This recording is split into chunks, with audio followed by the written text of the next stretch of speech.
Welcome to Ren Behind the Practice. I'm Sophie Campisi. I'm a holistic business strategist, and I spend a lot of my time in conversation with practitioners, coaches, and healers about the behind the scenes of their businesses. What I started noticing is that some of the most honest, important conversations about building a practice were happening quietly, one-on-one, behind the scenes, and often in isolation. Most practitioners are incredibly skilled at the work they do with their clients, but very few of us were ever taught or trained on how to build a successful startup business. And suddenly we've been left to figure it out on our own. This podcast exists to bring those conversations forward. The dreams, the uncertainty, the highs and lows, the recalibrations, and the messy middle. My hope is that by normalizing these conversations, we can soften the stigma, feel less alone, and start closing the gaps together. Today's guest is Shruti Trivedi. Shruti is a transformation coach who specializes in supporting women who have experienced pregnancy loss. Shruti, it's great to have you here. Thank you so much, Sophie, for your kind words and inviting me to your show. So I am a pregnancy and transformation coach, like you introduced me. I help bereaved moms feel less alone in their grief and give them a more steady space in their lives by creating a safe and honest space to process their pregnancy loss and honor their babies at their own pace. The other part is also related to how do you support a bereaved mom? So I also support the supporters of the bereaved mom, family members, friends, employees, on saying the right things, what to say to a bereaved mom. And it doesn't have to be complicated. So I help them with strategies related to that. It's deeply personal to me because I've experienced multiple losses. And when I realized that how unspoken it is about, that's where I decided to take this step and normalize that conversation. So it feels really meaningful to do this work. How long have you been doing this? So it's been a couple of years. I really didn't even know about coaching until I would say 2023 or late 2022. And I was actually looking into becoming a therapist. And I was not getting into a program. I got rejected a couple of times. So my therapist actually recommended, that's the first time I heard about life coaching, which is a similar path, but also different. I mean, therapy and life coaching are different, but they share a similar path as well. So that's where I got introduced, and then I got trained. I got my ICF credentials to just get that accreditation. And then I started my journey from there. So it's been a couple of years. And I also realized that I'm a former IT professional, worked in IT for over 13 years. While taking the training for coaching, I'm like, I already do some bits of it at work, but it's a mix of advising, mentoring, and coaching. But learning those strategies were really valuable now that I show up in a strategic way, in a structured way. When you started your practice, did you go straight into specializing with women who have experienced pregnancy loss, or did it take you some time to realize that you wanted to or needed to specialize or focus in on a certain target market? And it's so funny. I got that clarity a month back. Even though I knew the this part of my story was always impactful, but my niche was more into transformation, like you introduced me, a transformation coach. In IT terms, I also called it upgrade yourself from version 1.0 to 2.0. Keep on upgrading yourselves. And lately, the last couple of months, I finally crafted out that this is what is my niche. And I got feedback that this is too narrow, but at the same time, I realized it is meaningful. And so mixed reviews. Some people mention this is not narrow, first of all, and it has to be narrow if you're saying it narrow. So both ways, it's good, but it is very meaningful and we need more people like it. So that gives me really confidence that I'm headed in the right direction. And this is going to be my target audience because my lived experience is going to be that uniqueness that I bring into coaching. Absolutely. And in my professional opinion, it is not too narrow, and you will probably, once you start focusing on it, probably even narrow even more based on things that you discover from having real conversations, working with people. But yeah, I mean, this is one of the biggest myths or misconceptions, or just one of the biggest breakdowns that I see in our industry because we are trained to support people. We're trained transformational coaches and experts. We are trained to be tuned in to possibility. And so it can feel so counterintuitive for people to narrow and focus their work. And some people consciously will kick and scream against it. Some people, like me, it wasn't conscious that I was like, no, I'm not going to narrow it. Just, I didn't know how to do it. I was genuinely just like, I hear people telling me I need to narrow my focus, but I just don't know how to do it because I can help so many different types of people.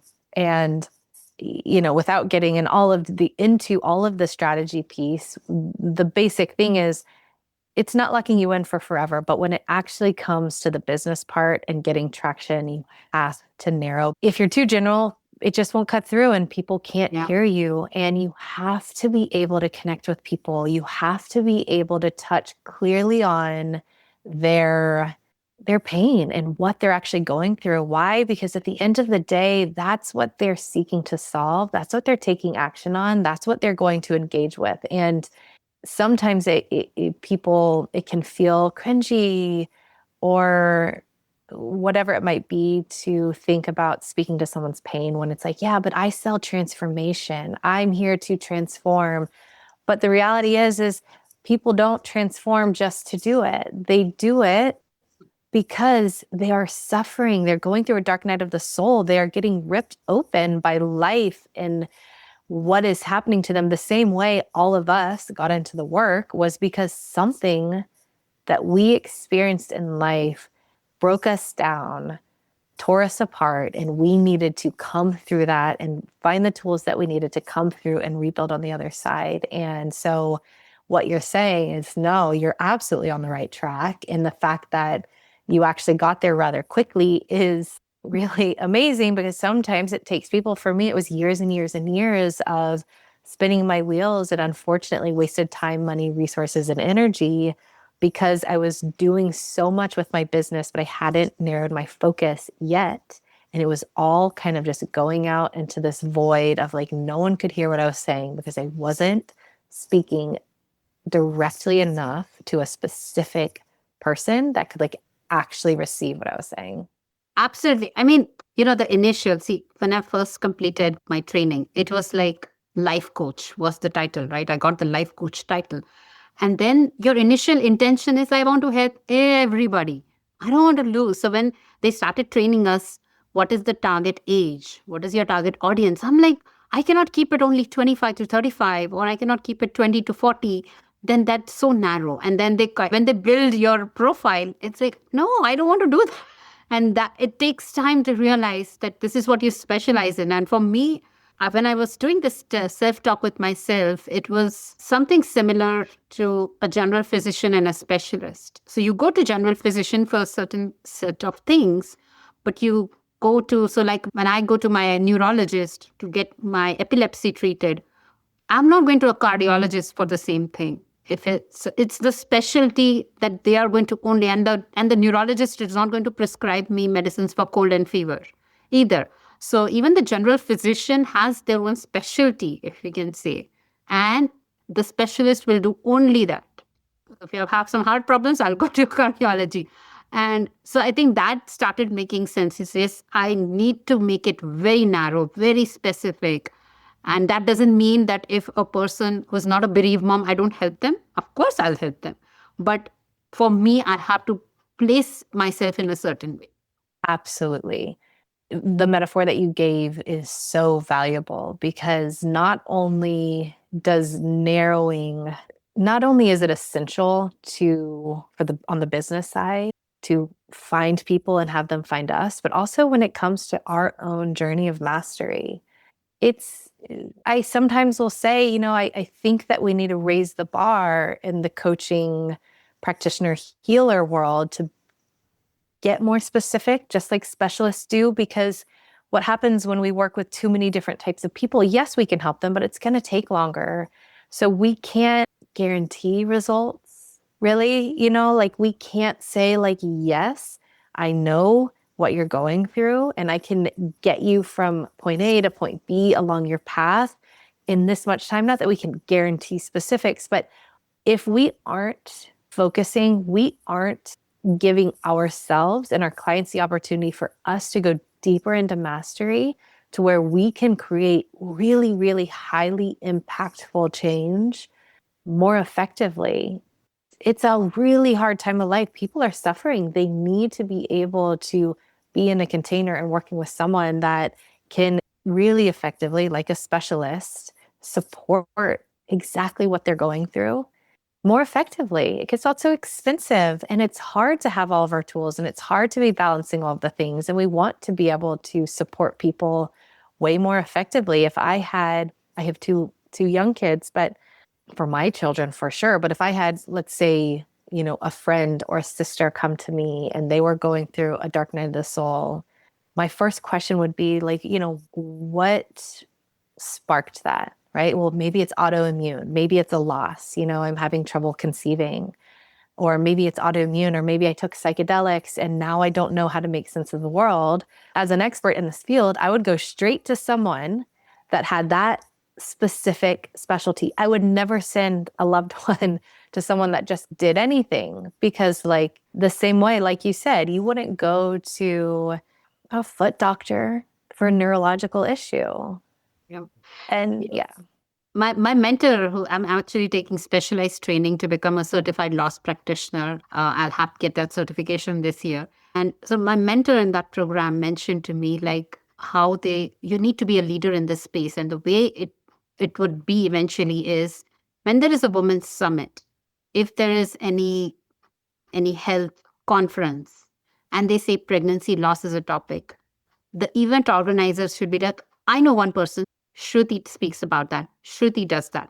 And that's the place you want to be yourself. Because I was going more for the transformation and pregnancy loss to be a part of it. And she says, no, pregnancy loss could be a subset of the transformation could be a subset of pregnancy loss, but you have to make it that niche. So people know you just by your brand, but just by what you do exactly. And so that's how I renamed my title as well, to specifically show this is what I specialize in. And I think that was my eye opener about a month or two back. Huge acknowledgement and shout out to your mentor for having that clarity because it is not being talked about enough.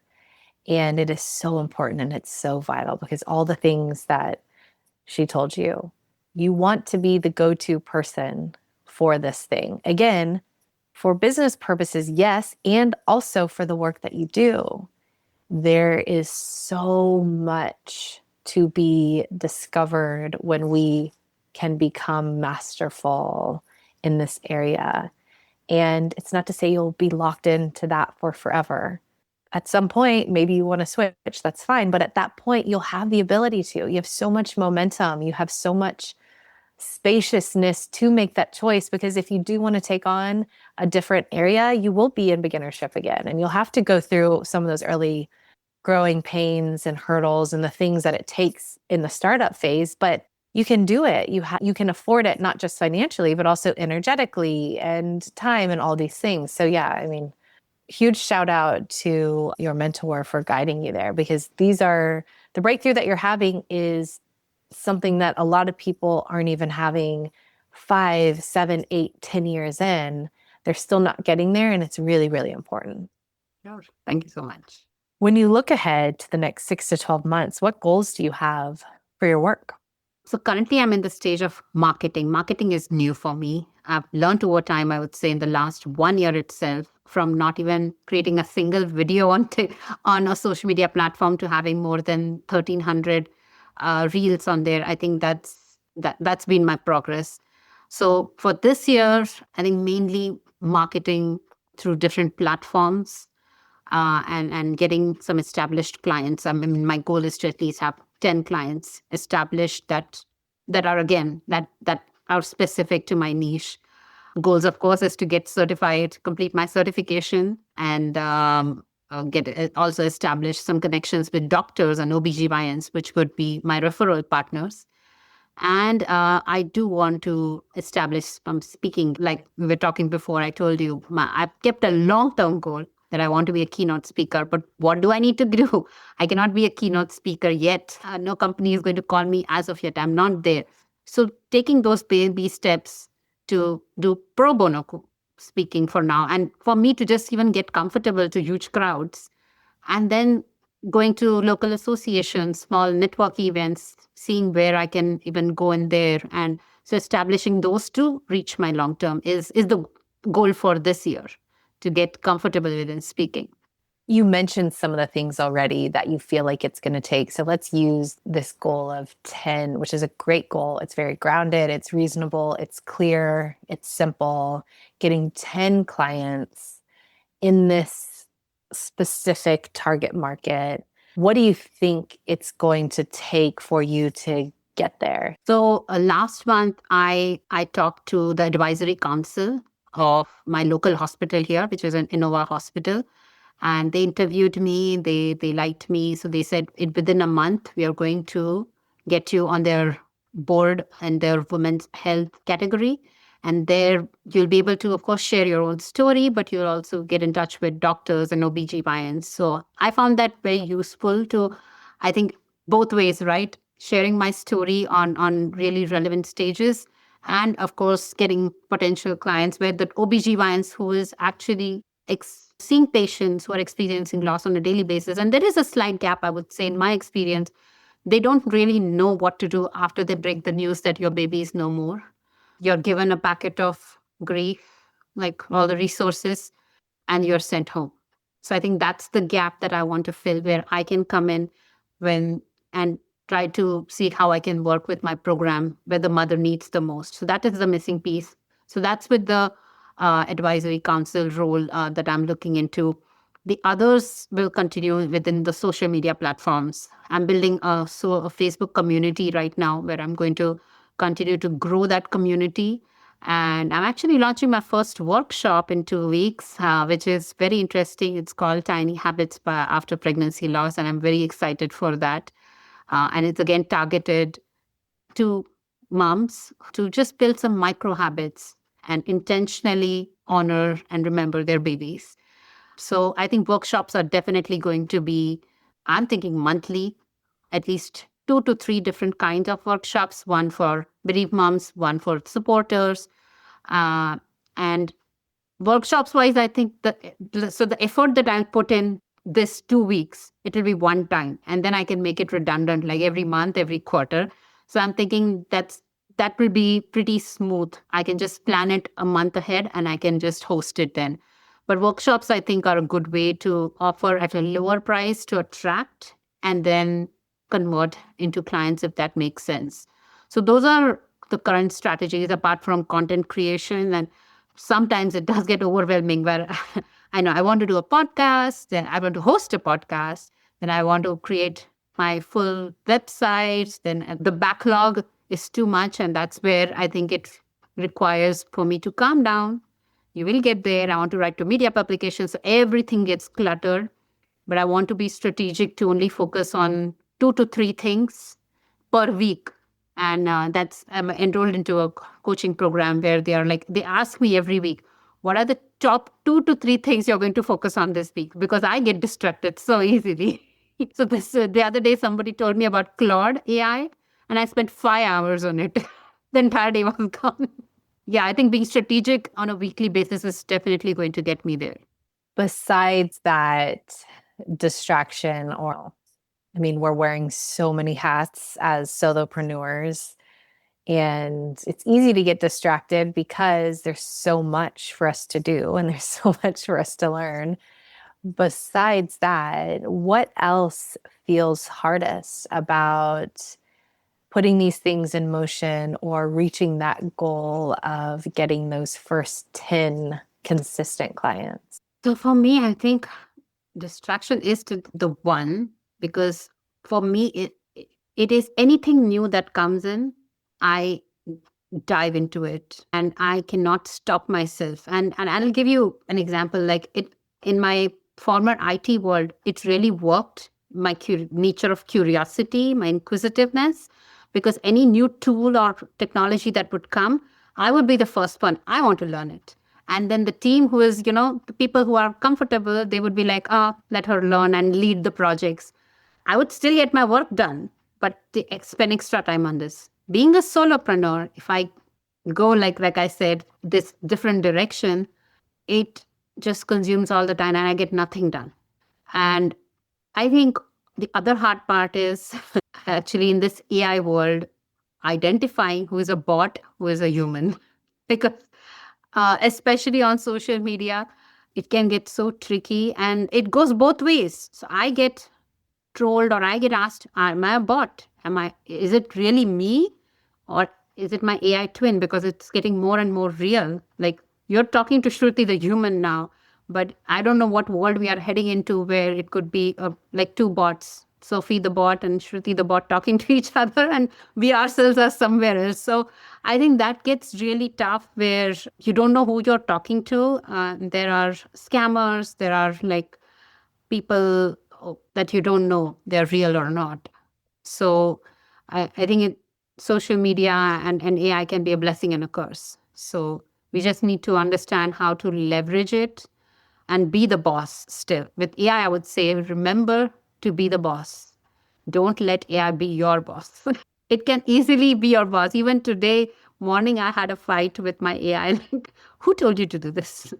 I did not ask that.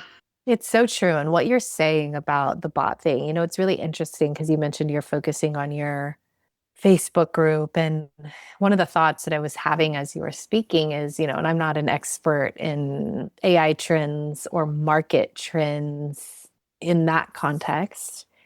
That's going to continue to be a problem where people are getting tired of guessing. So they're going to give up. And I'm wondering if part of the future of our industry, well, before I get into that, trust is everything. Trust is everything in any business, but especially businesses like ours. Trust is so important.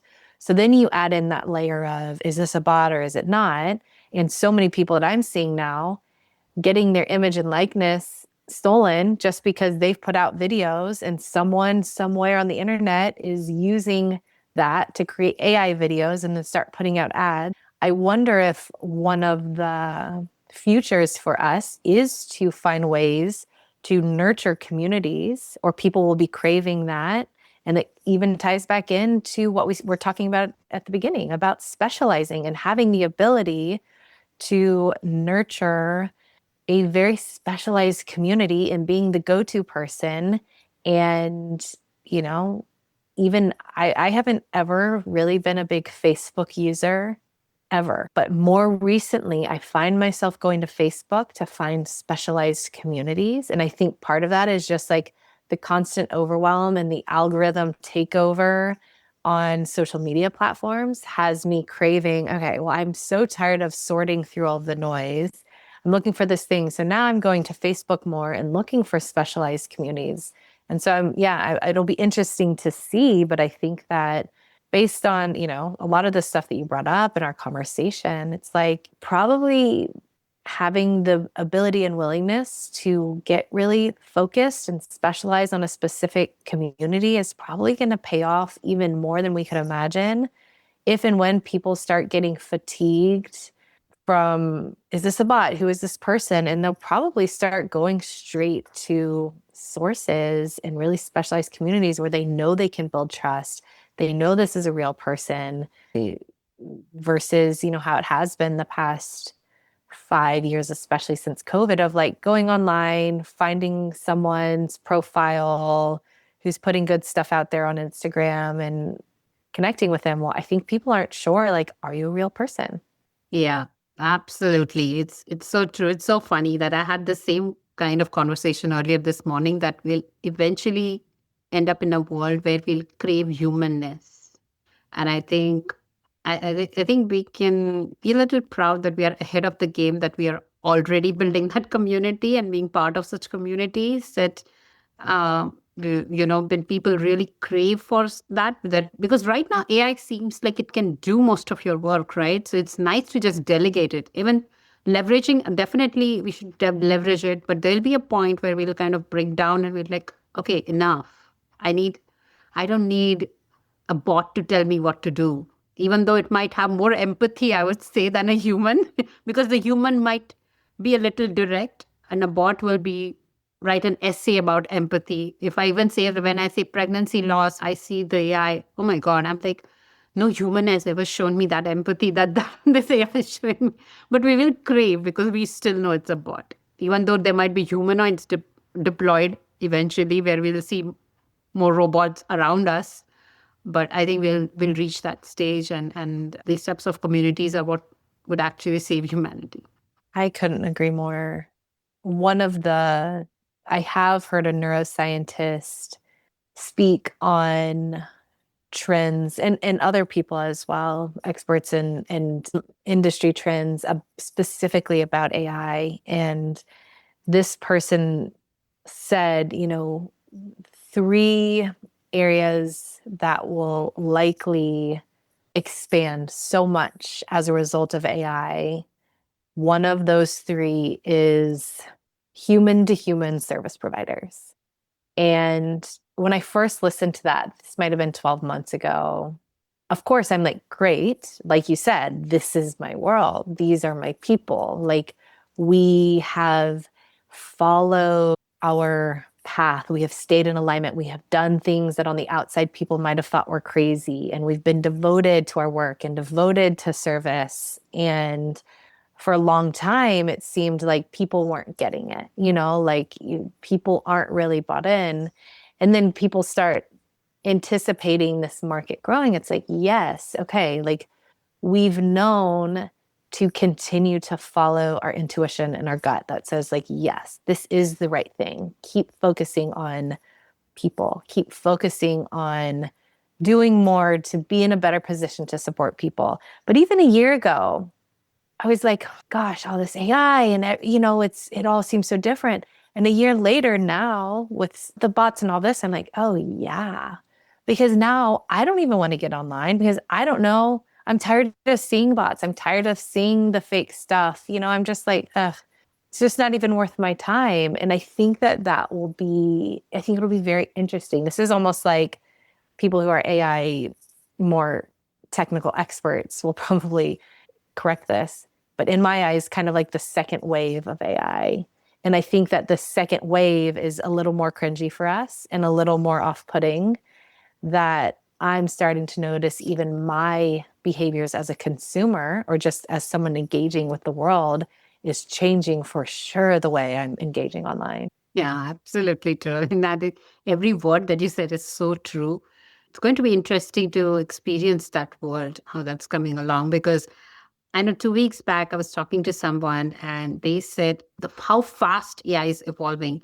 She went into an AI summit in California and she said the presenter said some of the slides that I'm going to show are going to be obsolete in the 2 days because things have changed from yesterday to today. And 30 days from now, it might be that everything that I have shown you might be obsolete. And I was shocked that this is the pace, how it's evolving, that today we are talking about one tool, tomorrow it might not be there or the another one. And it's interesting, it's scary how it's taking over. So I guess at this point, I would say we just focus on what we can control. So like, again, coming back to what can we control? Creating a community is something we can control, a human community where no bots allowed. And there are things out of our control that we'll just have to live through it, experience and identify ways during that time. Like we have no vision really, even what's going to happen even tomorrow.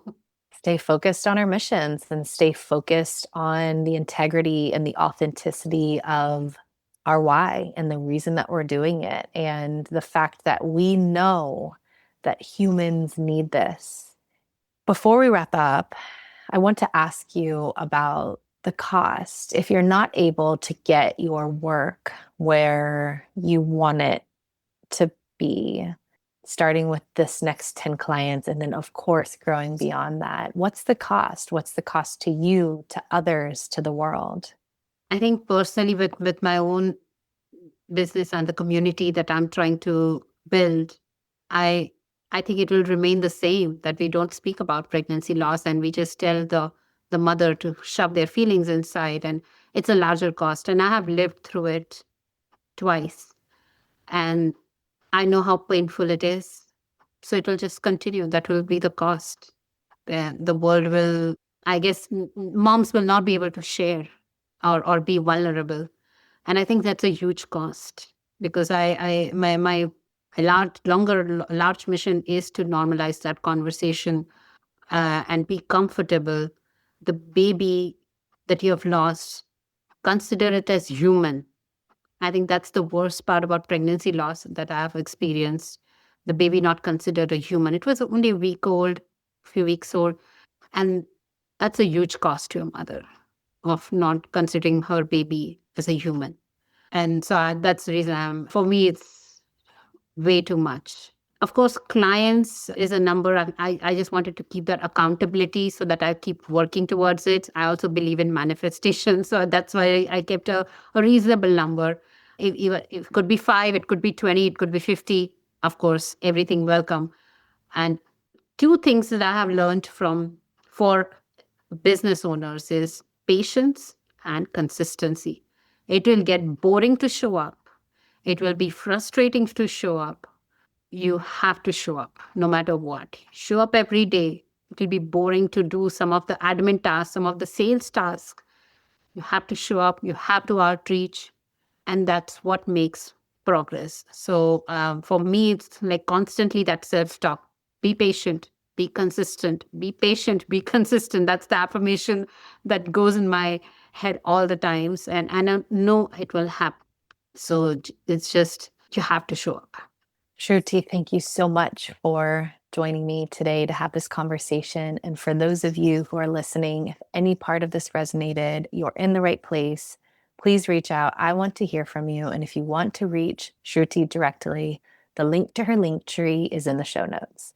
Thank you again, Shruti, and to everyone else, thank you for listening. And we'll see you for the next episode of Ren Behind the Practice.